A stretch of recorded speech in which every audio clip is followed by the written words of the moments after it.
Hello সকলে কেমন আছো? আশা করি ভালো আছো, সুস্থ আছো। আমরাও সকলে তোমাদের আশীর্বাদে ভালো আছি, সুস্থ আছি।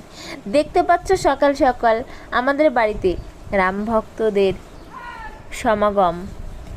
তো অনেক এখানে এসেছে আমাদের বাড়িতে। এইদিকে তো পেঁপে পাতা খাচ্ছে, ওই সাইডটাই বাতাবি লেবু আমাদের গাছ থেকে পেরে নিয়েছে, দিয়ে খাচ্ছে। ওরা যখন কিন্তু কাঁচা ছিল তখন কিন্তু পারেনি, এখন পেকে গেছে, তো এখনই পেরে নিয়েছে। জানি না কি করে বোঝে নাকি।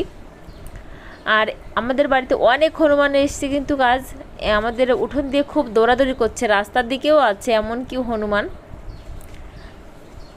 বন্ধুরা আমি মিষ্টি খাবো আর আমার মেয়ে কষ্ট ওরে বাবা পরে ওই এক গালে তুমি খেতে পারবে মিষ্টি। ওটা কি হয়েছে? হ্যাঁ তো মামনি বলছে তুমি খেতে পারবে না মিষ্টি, তো ও খেতে চায় না। আমি কিন্তু মিষ্টি খাই, ও খেতে চায় না, সাদা মিষ্টি কালোটা খাই এবার। আর আমি কিন্তু এখানে রেডি হয়ে গেছিলাম। মামনি এখানে ঠাকুরদাকে প্রণাম করে নিয়েছে, কারণ ওর ছিল পরীক্ষা। এই যে মামনি রেডি হয়ে বাইরে বেরিয়ে গেছে, আমিও বেরিয়ে গেছি। এবার টোটোর অপেক্ষা, টোটো গাড়ি গেলেই কিন্তু আমি টোটো গাড়িতে চলে যাব।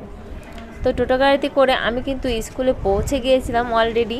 আর স্কুলে কিন্তু পরীক্ষা কমপ্লিট হওয়ার পরে আমি চলে এসেছিলাম, একটা গণেশ ঠাকুরের পুজো হয়েছিল আমাদের এইখানে, সেই ঠাকুরই দেখতে এসেছিলাম। তো ঠাকুর দেখাও আমাদের কমপ্লিট। এবার কিন্তু আমি ফল বাজারে চলে এসেছি, দু একটা ফল নেব এখান থেকে মামনির জন্য। ফল দিয়েছি এখান থেকে আমি, ওই বেদানা বলি যাকে বলে, বেদানা আমরা বেদানাই বলি, তোমরা কী বলে জানি না, আর মৌসুমি।